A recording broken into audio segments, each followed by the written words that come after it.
Mi equipo está conformado por mis compañeras Angélica Altamirano, Itzel García y su servidor Adrián Castillo. Y bueno, ya vamos a empezar. La primera parte de nuestra expo, pues vamos a ver la anamnesis, todo el interrogatorio y después la exploración física. Bueno, iniciando con el interrogatorio, pues vamos a ver distintos datos personales de los pacientes que nos pueden ir orientando hacia una patología que puedan presentar. Y son pues 4 puntos más importantes. El primero de ellos podría ser la edad, ya que pues en algunos grupos etarios pues se presentan pues ya sabemos que algunas patologías. Como por ejemplo en los niños pues van a predominar las malformaciones congénitas y las neoplasias, y algunas de las patologías que podemos encontrar puede ser la fimosis, la hidrocele, las hipospadias o las distopias testiculares.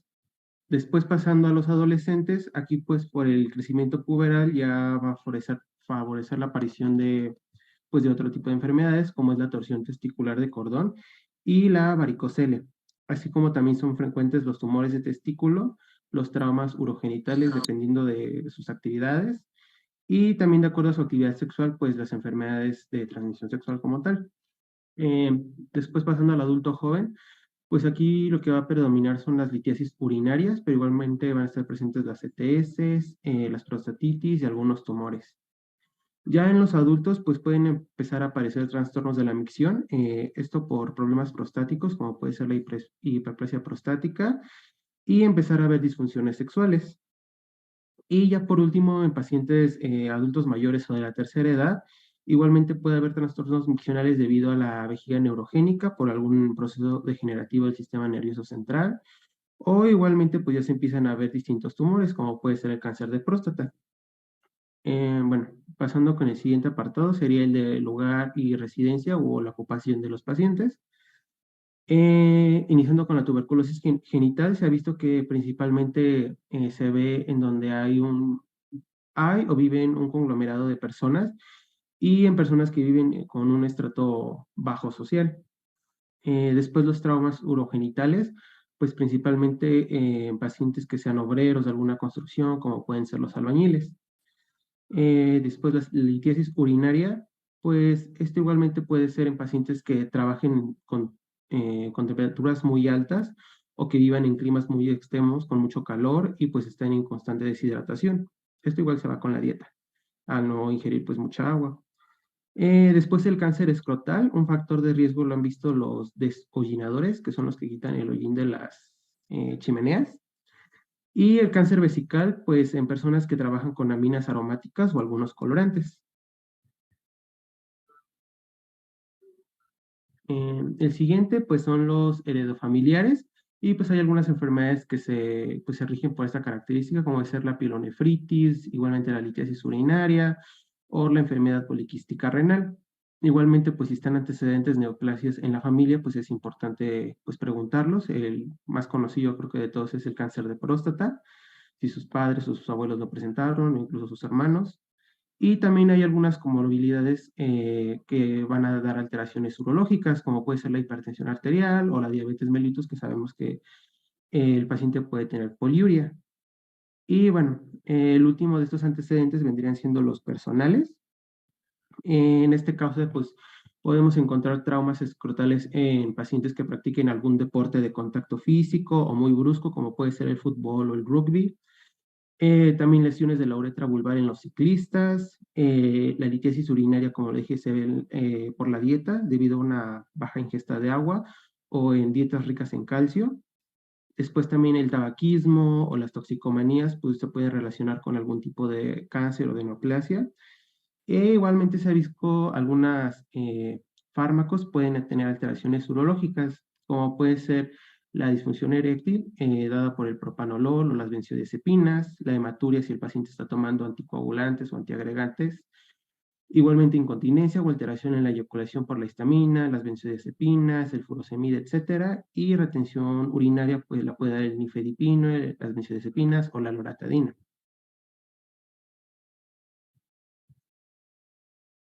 Después, ya acabando esto, vamos a pasar a los motivos por los cuales puede llegar un paciente a nuestra consulta de referente a urología. Y podemos iniciar con el dolor. Y este se va a clasificar en 5. El primero de ellos es el dolor hipogástrico, que nos va a indicar principalmente un dolor de tipo vesical, que obviamente tiene que ver con la vejiga, y pues se suele ver principalmente que está acompañado de trastornos de la micción, que vamos a ver más adelantito. Algunas causas de este tipo de dolor, pues puede ser retención aguda de orina, algún tumor, la cistitis o alguna obstrucción en la salida de la orina. Y el principales diagnósticos diferenciales, pues se debe de hacer con la diverticulitis o con algún tumor intestinal. Después vamos a seguir con el dolor perineal. Este pues se va a irradiar tanto a genitales externos como la uretra, al ano, a los muslos y a los glúteos. Y igualmente puede ser agudo y crónico y se debe principalmente a alteraciones en la próstata, como puede ser la prostatitis, alguna absceso en esta, y pues su diagnóstico diferencial es principalmente con patologías anorrectales, como es el cáncer de recto, fístulas, abscesos perineales, entre otras. Después vamos a seguir con el dolor escrotal, que este pues se va a irradiar principalmente a lo largo del cordón espermático hasta llegar a la zona hipográstica puede ser, y pues se va a dividir en dos, en agudo, lo cual puede ser causa por alguna orquipedidimitis, una torsión de cordón, un infarto testicular o un hematocele y crónico principalmente por una epididimitis, una hidrocele, una varicocele, un tumor o igualmente por una hernia inguinal.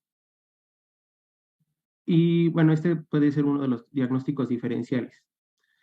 Después vamos a seguir con el dolor uretral, que este está relacionado principalmente con la micción y va a ser exacerbado por esta.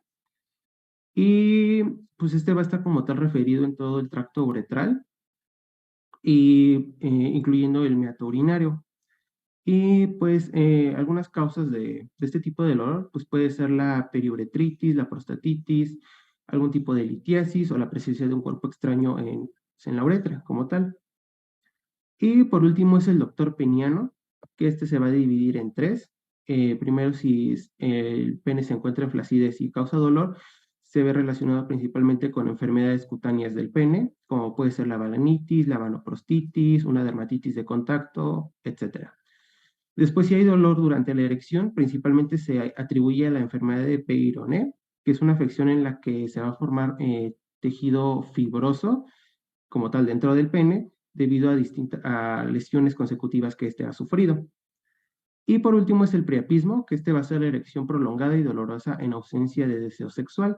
Y pues este puede tener causas idiopáticas, farmacológicas o pues como tal malignas. Después vamos a ver los motivos de consulta debido a la secreción uretral.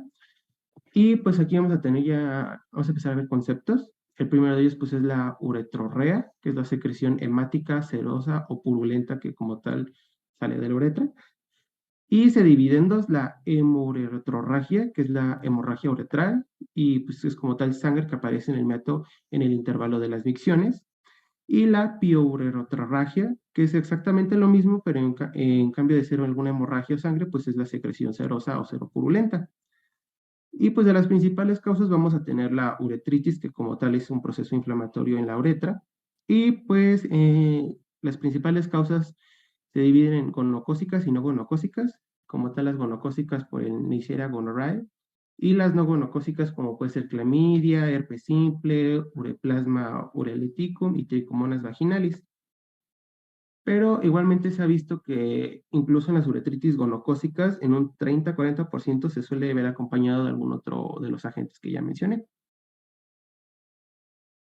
Después vamos a seguir con las alteraciones en el color de la orina, y estos son cuatro. El primero de ellos, ya lo conocemos, pues es como tal la hematuria, que es la mezcla de orina con sangre proveniente del tracto urinario situado por encima del esfínter estriado de la uretra.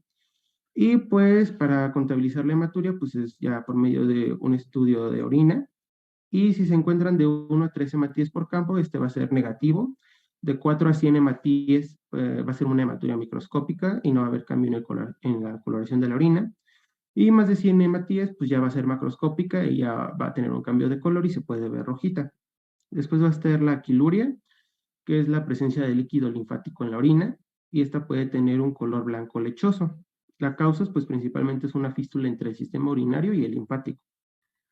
Después está la piuria, que es la presencia de más de 10 de leucocitos por campo en la orina, y en esta, pues la orina puede estar normal, turbia o con grumos blancos o completamente blanca, y es principalmente un proceso inflamatorio o infeccioso. Y por último está la fecaluria, que es la presencia de heces como tal en la orina, y el color igual puede ser variable y la principal causa pues es una fístula entre el aparato urinario y el intestino. Bueno, y ahora vamos a ir con los trastornos de la micción, que varios ya los hemos visto. Primero están las alteraciones en la frecuencia o en cantidad al orinar. El primero de ellos es la poliuria, que como tal se define como el aumento de cantidad de orina emitida en 24 horas, que es arriba de 1500 mililitros. Y pues esta puede tener diversas causas, puede ser tanto pasajera por una ingesta excesiva de agua, puede ser también por una diuresis osmótica, por una lesión renal, por trastornos hipoficiarios como en la diabetes insípida. Después está la polaquiuria, que es la micción frecuente y escasa sin alteración en el volumen diario de orina, que pues aquí el paciente va a estar orinando muchas veces, pero de poquito. Y aquí se estima que lo normal es que vayamos de 4 a 10 veces al día aproximadamente, y ya más de 12 veces se considera pues socialmente molesto. Y después vamos a pasar a la oliguria, que es la disminución de la cantidad de orina emitida en 24 horas. Y aquí se van a excretar menos de 500 mililitros. Y igual esta puede tener varias causas, como una ingesta baja de líquidos, una sudación excesiva, el traslado a grandes altitudes, la disminución del filtrado glomerular, alteración renal, etcétera. Después está la anuria, que es el cese completo eh, de la excreción de orina, y en los pacientes pues, que no han orinado por mucho tiempo, digamos, pues se va a encontrar el signo de globo vesical, que pues, como tal se va a ver la vesícula, digo, la vejiga. Y pues igualmente puede tener varias causas y se dividen en tres. La primera de ellas pues es prerrenal, principalmente por problemas circulatorios como puede ser hipovolemia o hipotensión renal, que sea por alguna nefropatía, o posrenal, ya sea como cálculos, alguna ligadura o un tumor que esté obstruyendo la salida de la orina. El siguiente es la nicturia, que es la inversión del ritmo normal de diuresis, o sea que la persona va a orinar más durante la noche que lo que orina durante el día.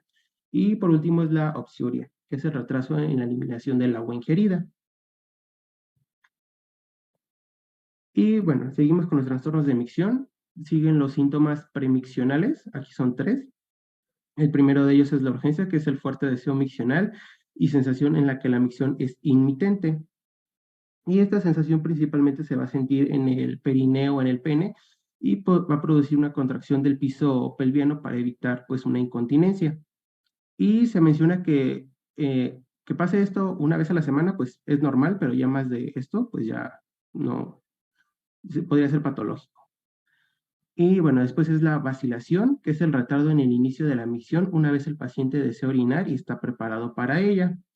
Y esto se puede ver principalmente cuando los pacientes quieren orinar menos de 100 mililitros, o igualmente se menciona en los pacientes que pues no pueden orinar con otras personas, ¿no? O al lado de ellas, y es lo que se le conoce como uretra púdica.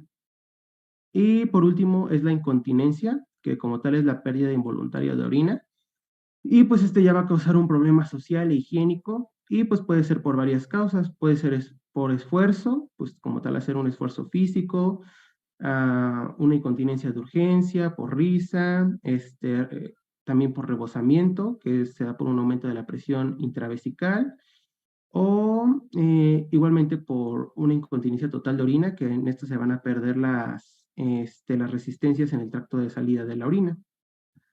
Y después van a estar los síntomas postmiccionales.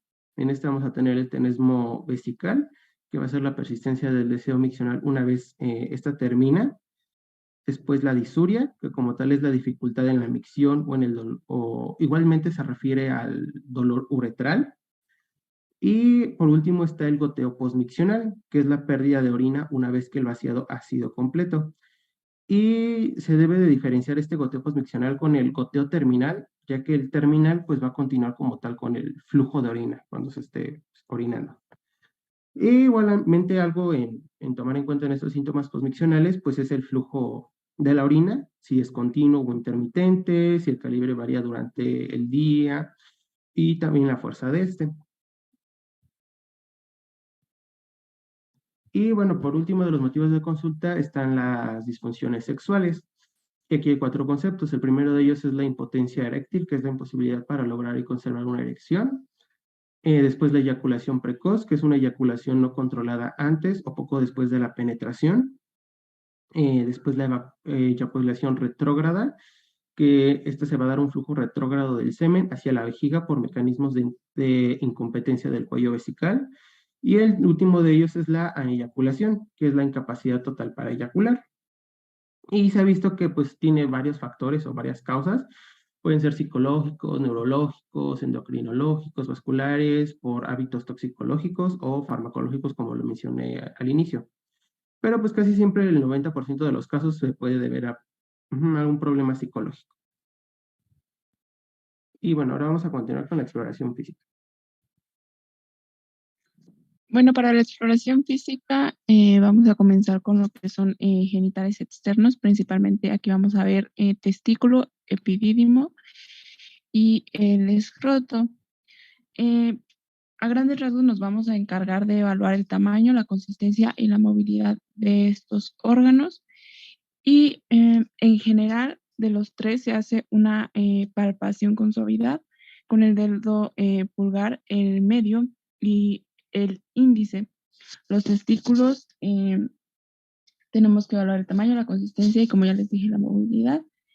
Y algo aquí importante es que, por ejemplo, en el caso del cordón espermático y los conductos deferentes, para que nosotros podamos tener una buena exploración física de estos, es que se palpan desde donde se encuentra el epidídimo en dirección ascendente hasta el anillo inguinal externo, para que pues nosotros podamos evaluar las estructuras sobresalientes que va a tener el cordón espermático y que pues estos son los conductos deferentes.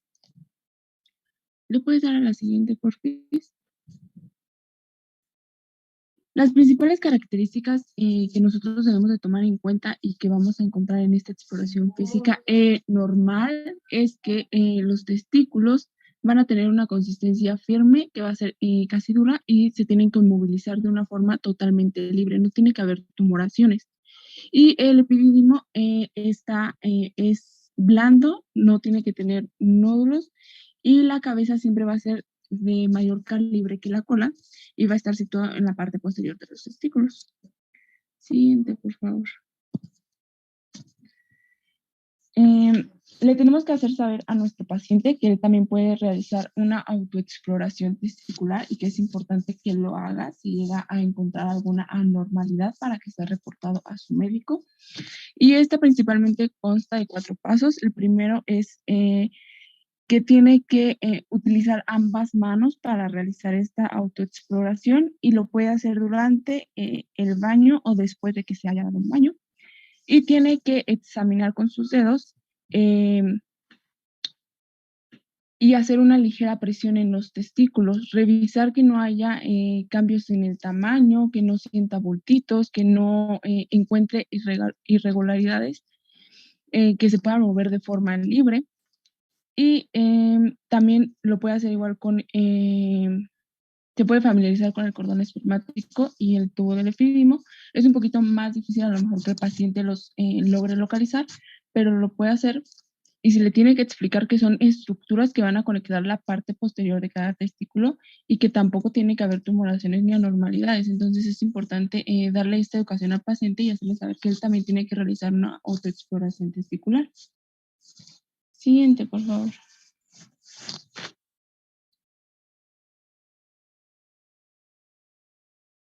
Y continuando con la exploración del pene, pues primero podemos empezar observando la velocidad pubiana, vemos la disposición, si es abundante, si tiene una distribución androgénica, en este caso masculino, considerando que el vértice del triángulo se encuentra en el ombligo. Y también hay que tener siempre presente la escala de Tanner, ¿no? Y también considerar la edad de nuestro paciente. Nos podemos enfocar también en buscar huellas de rascado, enrojecimiento de la piel o alguna mancha o alguna otra alteración que nos llame la atención. Después de esto, pues ya propiamente de la exploración del pene podemos iniciar con la inspección, donde debemos incluir el glande, ambas caras del prepucio, el meato uretral, que pues este se va a encontrar en el vértice del glande, pero su situación puede variar dependiendo ciertas patologías, ¿no? Donde puede ser, bueno, se puede nombrar hipo o epispadia. También hay que observar el calibre de la uretra, porque llegado un momento que este esté reducido, pues nos puede dar como, bueno, puede ser una característica relevante si es que sospechamos de algún proceso inflamatorio, principalmente. La siguiente, por favor. En cuanto a la exploración física, lo principal que tenemos que tener presente es que siempre, siempre hay que usar guantes y explicarle al paciente en todo momento lo que se le va a realizar y el motivo. Y esto con la finalidad de brindarles la confianza y que nos permitan hacer pues nuestro trabajo, ¿no? Entonces, y después de eso, o bueno, llegado el momento igual de edad, las condiciones de nuestro paciente, pues se lo podemos explicar a el familiar que lo acompañe. Entonces, pues lo primero es, vamos a palpar la cobertura del pene, los corpus cavernosos, la uretra peniana, ¿no? En en la bibliografía y en algunos videos, pues son muy explícitos que la manera como más práctica, más cómoda de poder explorar todo el pene es que con una mano se agarra el vértice del pene y con la otra mano se empieza a explorar. Con esto lo fijamos y tenemos más accesibilidad.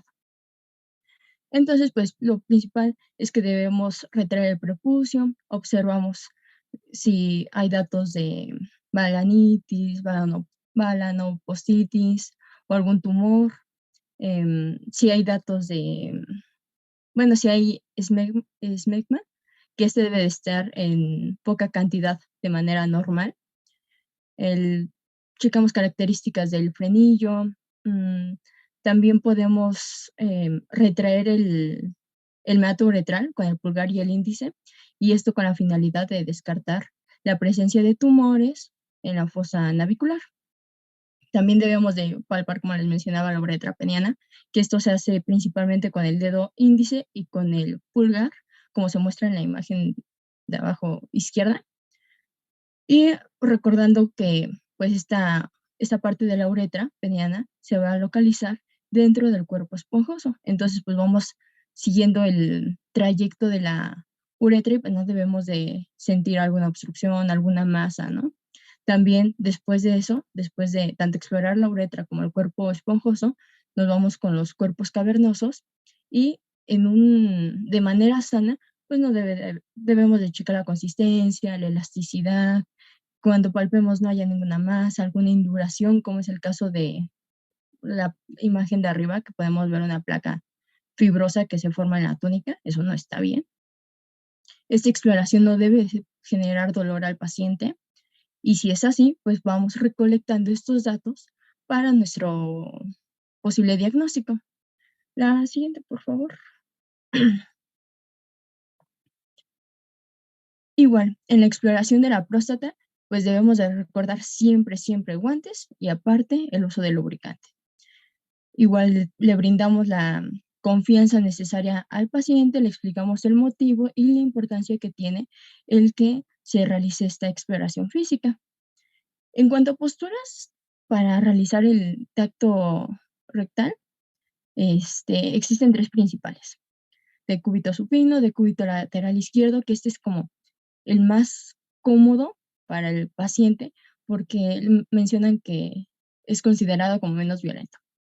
Y tenemos la posición genupectoral, que esta es más cómoda para el explorador, pero también hay otra postura que es el paciente de pie frente a la camilla, está con el tronco inclinado pues hacia la camilla y los codos recargados. Esta también es muy cómoda para los pacientes en lo que cabe, ¿no? Y pues la elección de la postura prácticamente depende de la decisión del explorador, pero hay que tener presente la comodidad de nuestros pacientes. Y bueno, al momento de que estamos explorando, podemos iniciar con la sensibilidad cutánea. ¿Y qué vamos a hacer? Bueno, con la mano enguantada, vamos a tener el lubricante, empezamos dando masajes alrededor del ano y esto, pues lubricamos, y aparte pues vamos checando la sensibilidad. Al momento de que introducimos de que empezamos con el tacto rectal, podemos igual evaluar lo que es el tono del esfínter anal. ¿Cómo lo vamos a hacer? Bueno, solamente le decimos al paciente que haga contracciones anales y pues ahí ya lo manejamos. Y al finalizar podemos igual ver características de la mucosa rectal, todo lo que le queramos describir.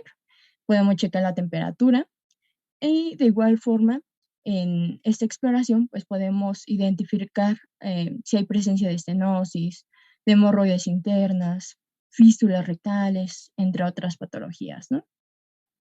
La siguiente, por favor. Y ya, ahora sí, lo que tenemos que investigar a la hora de la exploración de la próstata, pues es los límites de la glándula. Considerar que vamos a tocar prácticamente como una castaña, que esta castaña tiene límites netos, que son 2 lóbulos y sus bordes laterales y un surco medio. La consistencia va a ser elástica, no hay dolor y dicen que se asemeja mucho a tocar una goma de borrar. La superficie tiene que ser lisa y regular. El tamaño es pequeño, entre 4 y 4 centímetros y medio. También se puede identificar una protrusión hacia el interior del recto que va a ser pequeñita, va a ser menor a 1 centímetro. Y aquí la movilidad, pues cuando nosotros palpamos y encontramos una próstata móvil, una de tres. O es una próstata sana, o hay un proceso infeccioso, o hay una hiperplasia. No nos podemos basar solamente en este dato, ¿no? Porque pueden ser varias cosas, pero aquí lo importante, si al momento de que nosotros exploramos y notamos que la próstata está inmóvil, aquí sí hay que preocuparnos, porque es casi seguro que estemos frente a un cáncer de próstata infiltrante y pues hay que darle tratamiento rápido, ¿no? Y bueno, por nuestra parte, es lo que les queremos platicar esta noche de nuestro tema. No sé si tengan dudas, aportaciones, una pregunta. Bueno, ya va a acabar la sesión. Ahorita regresamos a la misma, por favor. Si se pueden unir al mismo link, por favor.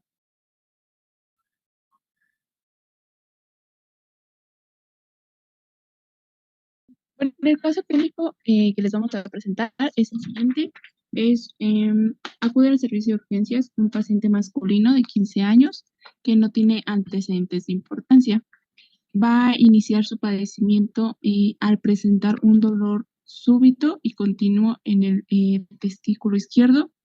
Este va a ser un dolor de forma progresiva que se va a irradiar a la región abdominal e inguinal izquierda y va a estar acompañado de náuseas y vómitos con más de 12 horas de evolución. En la exploración física nosotros vamos a encontrar que el testículo izquierdo va a tener un aumento en el volumen en comparación con el contralateral. Se va a encontrar doloroso, con un aumento de la temperatura local y con un signo de PREM positivo, y además va a tener una ausencia del reflejo cremasteriano. La primera pregunta que les queremos hacer es un ejemplo de padecimientos que puedan causar dolor testicular, ya sea agudo o crónico. La torsión testicular, una epidemitis. Bueno, la torsión testicular me parece que es agudo y la otra es crónico. Sí, está correcto. Puede ser una epidemitis crónica, igual una hidrocele o un varicocele crónico, y en agudo, pues justamente una torsión de cordón o un infarto. Bueno, la siguiente es, ¿cuáles son las características normales del testículo? Quien guste participar. Mencionaron que tenía que ser firme, Va a casi tener dura. una... Ay, perdón. No, adelante. Que tenía que ser firme y dura. Sí, está correcto, y que se debe de mover libremente. Bueno, el tercero es, ¿cuál es el signo de PRE que se menciona aquí en el caso? si alguien lo conoce o sabe qué se refiere. Yo tenía entendido que era cuando se le explora al paciente en bipedestación y al levantar el testículo hay dolor. Sí, justamente si hay dolor, pues se considera positivo y si no, pues es como tal negativo el signo. La cuarta pregunta sería, pues, como tal, ¿cuál sería el primer método diagnóstico a seguir en este paciente? Un ultrasonido. Sí, justamente. Y bueno, ¿por qué darías ese método diagnóstico? ¿Cuál es el diagnóstico que tiene como tal el paciente o que tú crees? Es que estoy como en controversia porque hay una ausencia del reflejo cremasteriano, pero el PREME está positivo. Entonces, como el PREME está positivo, podríamos hablar de una torsión testicular, pero me parece que ahí sí hay reflejo cremasteriano, o no me acuerdo. Bueno, y en la epididimitis, bueno, me voy más por la torsión. Exactamente. Al tú seleccionar el ultrasonido como tu método diagnóstico, algo importante que les podemos mencionar aquí referente al caso es que los hallazgos que se encontraron fueron pues un testículo izquierdo totalmente necrótico y que tenía una rotación del cordón espermático. Entonces, con este diagnóstico del paciente sería la torsión testicular que nos mencionó la compañera. Y la última pregunta sería, ¿qué conducta se puede dar a seguir al paciente?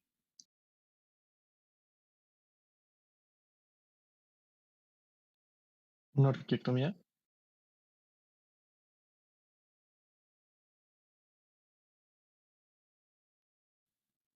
Sí, justamente algo que nos mencionaba el caso clínico que nosotros les pusimos es que lo primero que se puede llevar a cabo es un evento totalmente quirúrgico.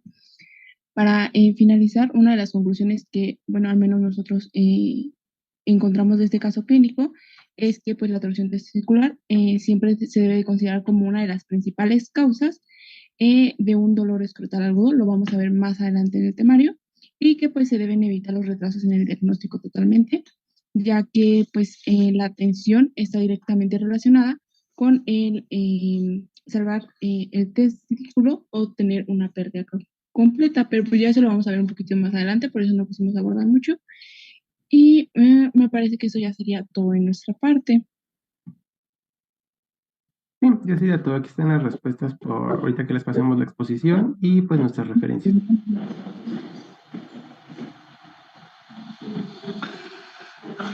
Muy bien, chicos. Hay que recordar las situaciones en las cuales van a llegar sus pacientes, ¿verdad? Ay. Van a llegar sus pacientes a buscarlos. Recuerden que una de las principales causas de consulta en el caso de los varones, pues va a ser dependiendo del grupo de edad, ¿vale? En los niños, pues lo más frecuente son en niños y adolescentes son infecciones de vías urinarias, que pueden llegar a tener diferentes orígenes. En los niños estamos obligados al 100% de estudiarla, es decir, no solamente basta con que le demos antibióticos, que le demos el manejo en el cual pues quizás estemos acostumbrados o hayamos aprendido durante la carrera. Lo importante de las infecciones de las vías urinarias en niños es que debemos de identificar la bacteria, ¿sale? Entonces, antes de iniciarle, le pueden tomar en su consultorio, le pueden tomar, hay tiras reactivas para ego, para ver efectivamente si está o no presente la bacteria. Le toman la muestra de urocultivo y la mandan, la cierran y ustedes la mandan al laboratorio o se la dan a la mamá para que la lleve al laboratorio al otro día o ese mismo día en la mañana, si es que el niño acude en la mañana. ¿Para qué? Para que puedan identificar el agente causal. Eso es lo que se tiene que hacer de forma ideal, ¿sale? Existen también aquellos niños y niñas que tienen infecciones de vías urinarias de repetición. Estos niños no los podemos nada más pensar que, ay, es porque pues, se está explorando, es porque es una fase del crecimiento, o es porque no se lava las manos, o no se hacía bien. No, hay muchas enfermedades como que pueden llegar a ocasionar estas infecciones de vías urinarias de repetición, y en niños son las malformaciones congénitas, ¿vale? Esas son las más frecuentes, que están cause y cause y cause, cuadros de fiebre de origen, que no se identifica como tal un foco, infeccioso en abdomen, en garganta, en ningún otro lado, pero siempre persiste la infección de vías urinarias. Son pacientes que tienen alto riesgo de tener malformaciones congénitas. Estas malformaciones congénitas, si no se detectan de forma temprana, pueden ocasionar graves y muy serios problemas en estos niños, al grado de llevarlos a una insuficiencia renal. Y tener un niño con insuficiencia renal de 7, 8 años que fue secundaria a infecciones de vías urinarias maltratadas o alguna malformación congénita no identificada de forma temprana, y que muchos médicos, especialistas generales, pediatras lo hayan visto y ni no se les haya ocurrido empezarle a hacer algún estudio para ver si existía la posibilidad de alguna malformación, pues está mal. Hay un lugar en el infierno para todas esas personas, ¿vale? Conforme vamos creciendo, pues los cuadros y el origen de la infección de vías urinarias puede llegar a tener complicaciones. En los adultos jóvenes, pues van a ser las prostatitis, como ya nos dijeron. La prostatitis es la causa número 1 de consulta en el adulto joven, ¿sale? Pues, normalmente es por conductas sexuales de riesgo, ¿sí? Y se causa principalmente por clamidia y neisseria, ¿sale? Hay que interrogar bien hábitos sexuales, hay que interrogar bien parejas sexuales, hay que conductas de riesgo, si hubo relaciones con preservativo, sin preservativo, la vía anal, oral, todo eso se tiene que preguntar, y no, aquí no vale la pena, ¿sale? ¿Por qué? Porque ustedes están enfocando un interrogatorio para saber las posibles causas y etiologías, ¿vale?